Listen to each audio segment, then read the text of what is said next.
Order! Order! You are an incorrigible delinquent at times. Behave yourself, man!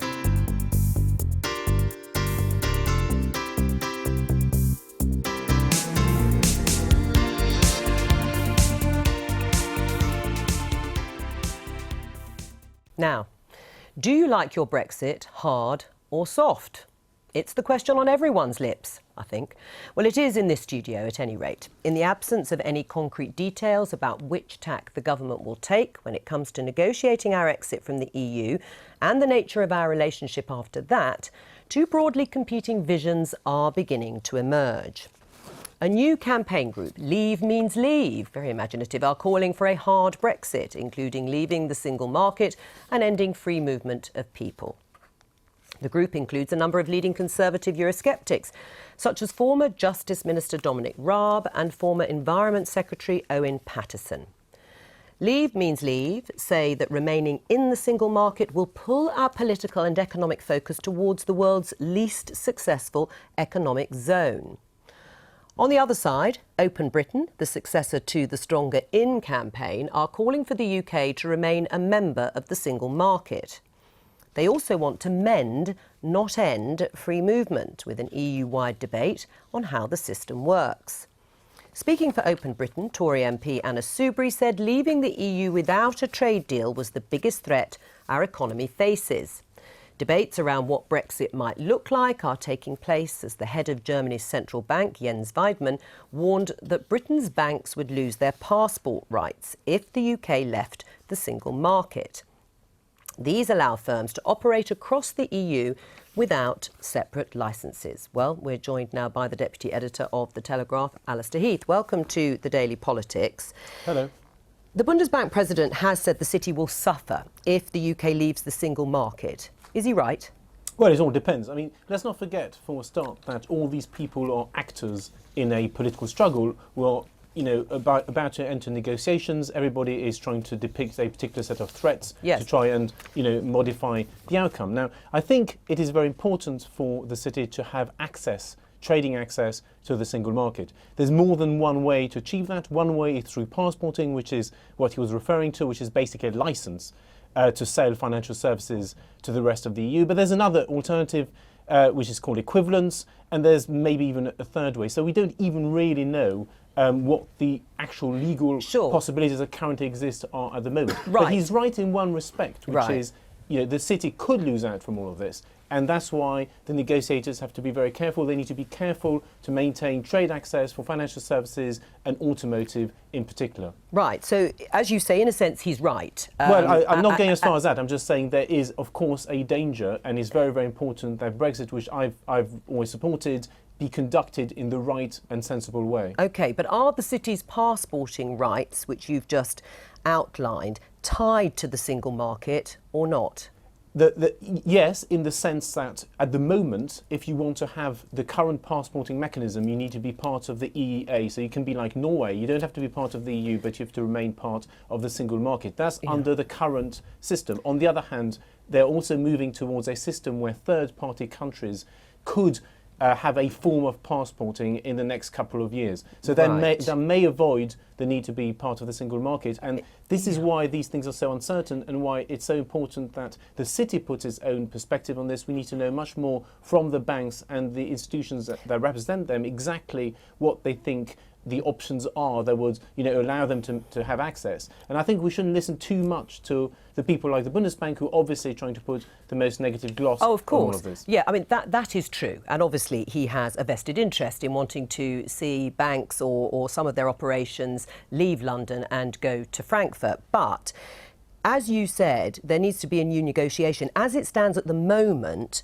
the city's passporting rights would cease, wouldn't they, if the UK is not part of the European Economic Area, as it stands? Yes, but you could have this other thing called equivalence, which may be identical, actually. That's what we don't really know, and that very few people understand because it's not been tested yet and it's not been debated or negotiated. So it may actually be that this may be largely a non-issue, but we're not quite sure yet. And this is a reason why all of this is quite complicated, and it's very, very important that we start to hear more from the government about, how exactly they want to conduct these kinds of negotiations. Because, the Brexit case has always been about yes to trade, no to government. So there's clearly going to be costs as well as benefits to any kind of exit. But the government's job is to maximise the benefits and try and reduce the downsides. Right, but if the Bundesbank president is saying that banks will automatically be stripped of their ability to conduct business across... Yes, but he doesn't know that, right? No, he doesn't know that for two reasons. Right, but that's what he's saying. Yes, and we've already established that he has a vested interest. But if he is saying that, and he will be considered by banks as someone to listen to, one amongst many people, isn't there a risk that in this interim period, banks relocate some of their affiliated operations elsewhere? Yes, there is that risk, but it's what's happening at the moment seems to be that they are scooping offices, in particular in Ireland and in Luxembourg, smallish offices, the kinds of offices where you can put 20 to 50 people. And in some cases, they may even have signed leases. I don't know about that yet. But those kinds of offices may be sufficient to allow these banks to stay in London with nearly all of their staff, but continue to operate through the EEA, because basically you could use those effectively as, brass-plated offices to try and conduct business via the EEA. But that's a possibility. But it's absolutely true that the banks are very nervous. It's absolutely true that corporate Britain remains quite nervous. I mean, quite a lot less nervous than it was in the immediate aftermath of the referendum. Confidence has come back largely, but nevertheless a lot of people are jittery and nervous, which is why it's very important for the government to be more explicit about where it wants to go with all of this. Alistair Heath, thank you very much. Well, to discuss this further, I'm joined by the Labour MP Chuka Umunna, who's backing the Open Britain campaign group, and the Conservative MP and former Defence Minister Gerald Howarth, who is backing Leave Means Leave. Gerald Howarth, what exactly in your mind is hard Brexit? Well, a hard Brexit is a term which you guys in the media have dreamed up. But essentially, I think what is at issue here is those who feel that we need to take a long time in order to tick every box, to cross every T and dot every I, and those of us who believe that we need to accelerate this process and ensure that certainly by the timetable set by the Prime Minister, namely the beginning of next year, United Kingdom activates Article 50 so that we begin the 2-year process of exiting. Right. So in your mind, you want to leave the EU, invoke Article 50 as soon as possible, without having secured any sort of deal with the European Union in terms of whether or not we remain part of the single market? Well, there is a legal issue here, which Liam Fox has referred to, namely that we are debarred from negotiating trade deals with anybody else until such time as we have actually left the European Union. Of course, what we are trying to do is to get as much of the heads of agreement as we can before we invoke Article 50, so that we understand exactly where the any difficulties may lie between us and our European friends, and getting on with the job, because many of us in Parliament are under quite a lot of pressure from our constituents to say, well, look, we voted to leave the European Union and we want to see action happening. But clearly the government can't just activate that, because there were no plans by the previous government in place when we voted on the 23rd of June. What do you say to that, Chuka Umunna? A speedy process. I mean, why not? It's what people voted for. The majority of people voted for a quick exit from the EU. Well, I think it would be foolish to rush to invoke Article 50 at speed for the sake of it. I'm not arguing, and I understand what Gerald says, for us to take as long as we possibly can. I wouldn't argue for that either. But I think people massively underestimate the gargantuan task involved, because it isn't just a question of invoking Article 50, which for your viewers starts this 2-year negotiation process for our withdrawal. It's also a question of making all the legislative changes to give effect to that. So the 1972 European Communities Act, which can be done in a day. You can legally just overturn that. But it's not just, well, you make it sound all very easy, but Gerald and I have done the whole thing where you've got legislation ping-ponging between the two houses of Parliament. This takes a long time. That's a big and important piece of legislation, and there's lots of other legislation as well. So if you look, say, for example, in the field of employment rights, there are a number of rights at work that people have. Agency workers, right to equal treatment, your right to different paid time off, which comes as a result of European legislation. That's once the Act has been repealed. Let's just go back a few steps. But the point is, you'll need new UK legislation to plug the gap. So I understand that's why that. I'm saying, practically speaking, as fast as people would like to do this, it's going to take some time. Right, but the broad difference is about whether we remain a member of the single market. Yeah. Because you're calling for Britain to remain a member of the single market Yes. and keep freedom of movement. Well, that's no different to being in the EU. I think, actually, what I've said is that I think that Theresa May should be ambitious, and I think she should seek, actually, to prove both leave campaigners like Gerald wrong and remain campaigners like me wrong. Because I think what her ambition should be is, yes, absolutely vital that we stay a member of the single market whilst respecting people's voice, which was expressed around the way free movement operates. Well, let's People put that to do not Gerald want House. free movement to continue to operate as it has at the moment. Now, I believe that we can probably remain a member of the single market and get the reform that we need for us to be able to live with whatever immigration arrangements come with that. Gerald Howard, if that's possible, is that desirable, to stay a member of the single market and keep all the benefits that come with that, if we can in some way amend the freedom of movement? When people talk about the single market, what they're talking about is essentially the European single market under which you accept free movement of people and you accept lock, stock and barrel right across industry and commerce. All the rules applied by the European Union. What we are looking for is a free trade agreement like the rest of the world has. The idea that you have to have free movement of people, that you have to accept all these rules and regulations is absurd. Right. You know, the United States and China are not members of the single market, and yet they trade.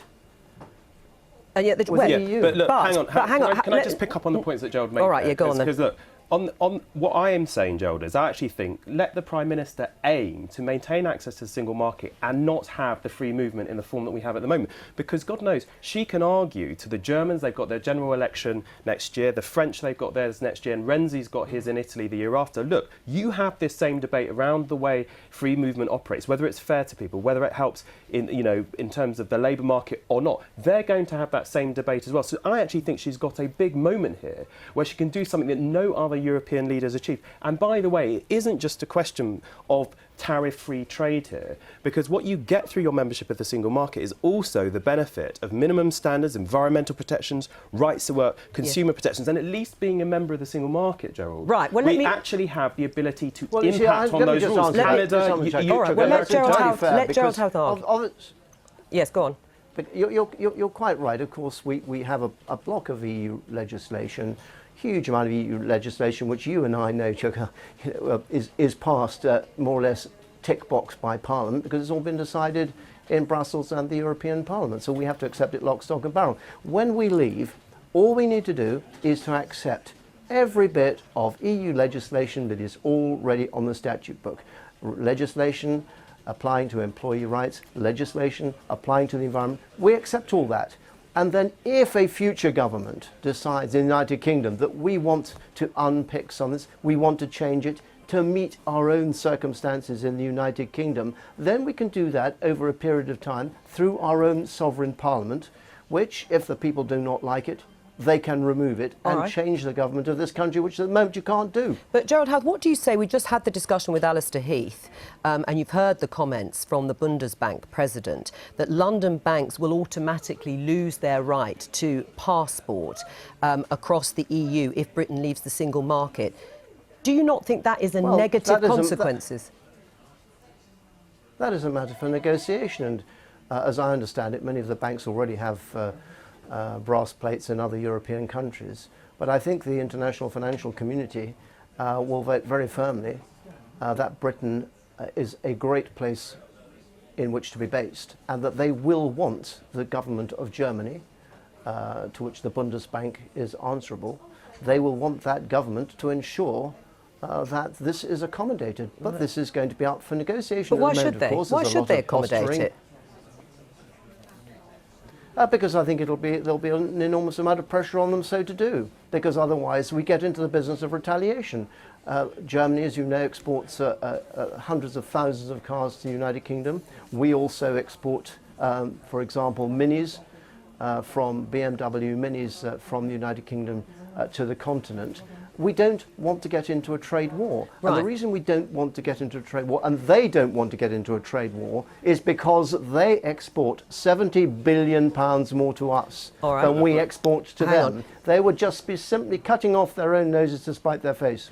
Zoe Williams, is it possible, really, realistically, to have access or be a member of the single market and in some way amend freedom of movement? I think I'm sorry, there's so many strange propositions coming that I can't even process them. Try. You know, the idea that because people buy BMWs, then the Germans won't do anything punitive to our banks is ridiculous, because then we'd have to organise like a mass boycott among citizens to boycott cars so that the banks survived. I don't think half the people who voted Leave would do that for the banks. But it is about tit for tat. I mean, they're not going to want to do anything that's going to provoke retaliation from us. I know, but we can't. The point is, we can't retaliate, except as consumers. We have very little leverage. So the idea that our consumer power will offset the weakness of our hand at the negotiating table is really preposterous, I think. I wasn't suggesting it was consumer power. It was governments. Right. Governments will be So you think governments can ban and the British German government cars? is not going to sacrifice the city. The point is, I think the point that Zoe makes is hugely important to the United Kingdom. Hang on, Gerald. Because finally, they are a much bigger customer to us. 44% of our goods exports go to them than we are to them. On average, 5% of the exports of each of the other 27 member states comes to us. So in that sense, Zoe is absolutely right. And let's not understand. I think John's been kind of cavalier about the importance of the single market. The Japanese government that has companies that employ 140,000 people has said maintaining our membership of the single market have to leave it there for those jobs. We're going to have jobs we're talking about, people's livelihoods. Chuka Amuna and Gerald Howe, thank you very much. I've been getting away with it all.